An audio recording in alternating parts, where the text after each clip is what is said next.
guys, welcome back. In today's video, we are talking about shorts flipping long, the non-existent shares, liquidity going even lower, and many more in this video. First, we're taking a look at this. That's an impressive resilience. Tons of AMC shares dumped into the market today, and they barely moved the needle in spite of a staggering 73% off-exchange trade. Reaffirms the idea that someone with financial muscles have sided with AMC. Apes, I will sleep well tonight. So we're seeing the volume in AMC today, and we're also looking at the fact that 73% is once again being routed into the dark pool. Now AMC was only down 1.47%. Remember, we are looking at a very bullish prospect for the entire industry. We are going to be looking at a very likely to be good financials on the release date coming very, very soon. And so this is what we are, of course, thinking of for AMC. Now, in terms of understanding the institutionals and their projections on AMC, we have already seen how it is a different story than 4 or 5 years ago. 4 or 5 years ago, institutions believed that AMC was going to bankrupt. Now, fast forward, we are seeing how institutions are trying to accumulate AMC at every chance possible. But not only that, what we are seeing on top of that is how the previous institutions who were shorting AMCs have also flipped their positions. So we've seen previous short positions like Goldman Sachs to actually sell off their short positions, sell off their put positions, and have actually gone long in shares and have bought calls of AMC. And they are not the only ones. We've seen it with other institutions as well. And so it reaffirms with this idea in the fact that people and institutions are right now all wanting to bring AMC up. Now, of course, the ones who don't want AMC up is, of course, the ones who are trapped with billions of synthetics who can't afford AMC to go up because it will bankrupt their companies. But it doesn't change away from the fact that we are now seeing how the projections, how the views on AMC is only getting more and more bullish, and it's attracting more and more capital. Now, it may not reflect that within the price, and I completely understand that, but when you take a look at the filings, when you take a look at the ownership, what you'll be seeing is that firstly, retail are not selling and in fact accumulating more. And then if you look at the institutions, they are accumulating more as well. We're seeing institutional ownership going up. And the reason why we're not seeing the share price go up is because every day we're seeing a high percentage in dark pool, like you can see here, 73%. But not only that, we are of course seeing more and more synthetic shares being created. That's why, despite how the only things that's going on for AMC is buys, is not actually increasing the price because of all of these manipulation tactics used. And then you can see AMC volume over 14 million in the first hour of trading. Smell the desperation naked shorting to those that completed some nefarious naked short bets previously as well. I personally will continue to buy more shares and hold forever.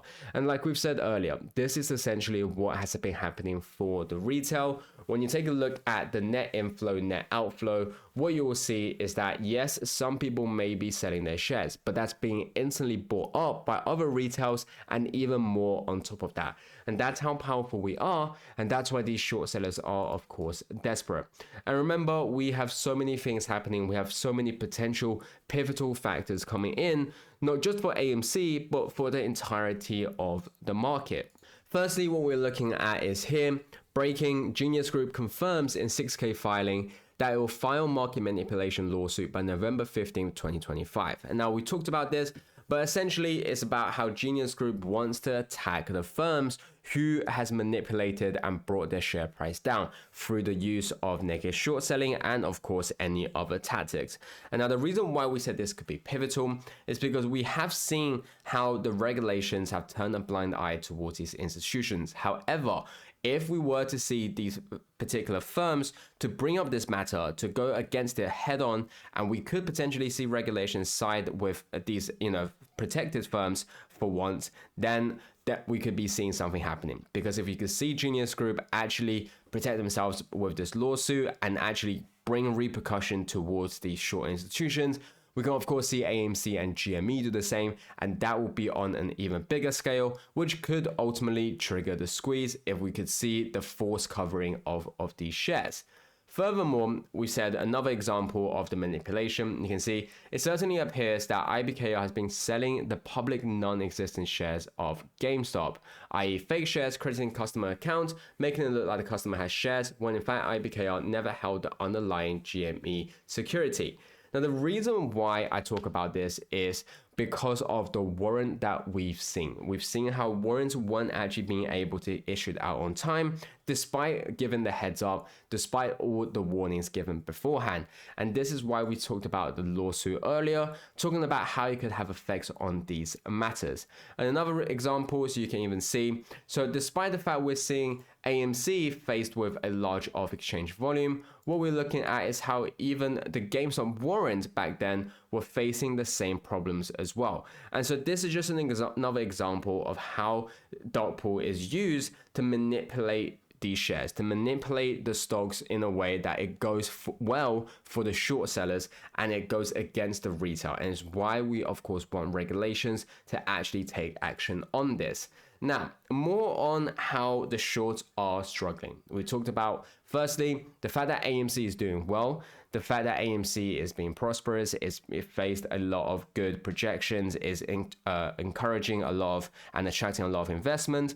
When you take a look at the short sellers, what you'll be seeing is how their money, how their liquidity is going lower and lower. And what we can see here is how we're infinitely closer towards zero than before, and the fact that we could be seeing the covering of certain short sellers. Firstly, reverse repo numbers go even lower, 2.435 billion, and that's as of October 24th, 2025.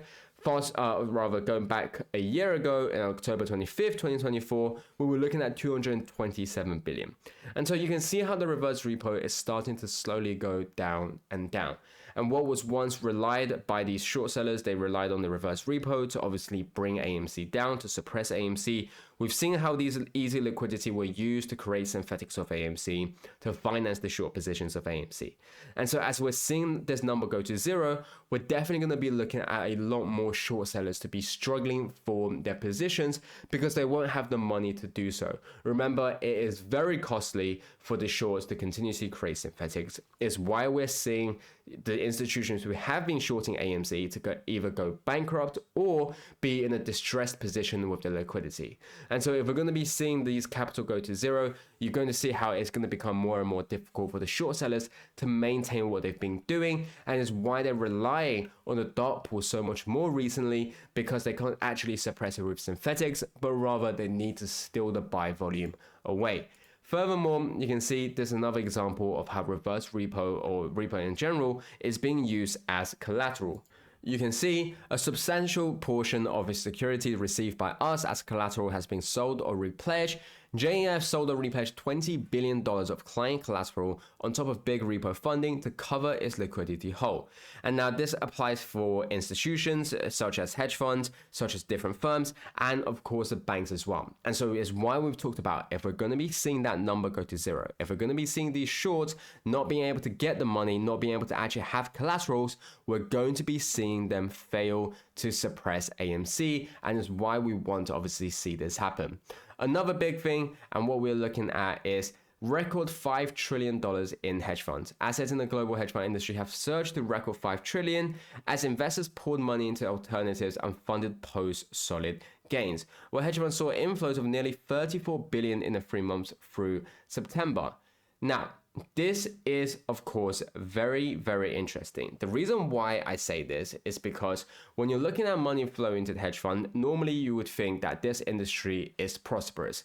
However, what is likely to actually be happening right now is far from, in my opinion, what they're trying to project. Because if you just go back a quarter ago, what we were seeing is how money was flowing out of hedge funds.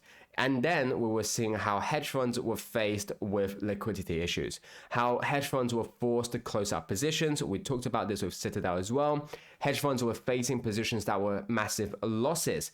And now we're seeing how when they were required, we've seen this with UBS, we've seen this with regulations. Regulations were telling these institutions that they're required to increase their capital. All of a sudden, we're seeing money flowing in.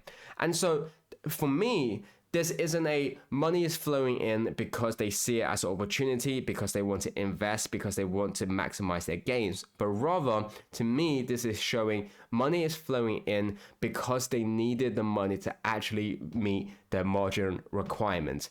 And now, of course, this is just my personal opinion. We will, of course, see this, especially with what we talked about with the reverse repo going down. It is a need right now for these short sellers, for these institutions to gain more capital. And so to me, this doesn't look like people are confident, but rather people are filling the hole. As always, none of this is ever financial advice, so do take all our second of salt. Make sure to do your own due diligence and research, and I'll catch you guys next time.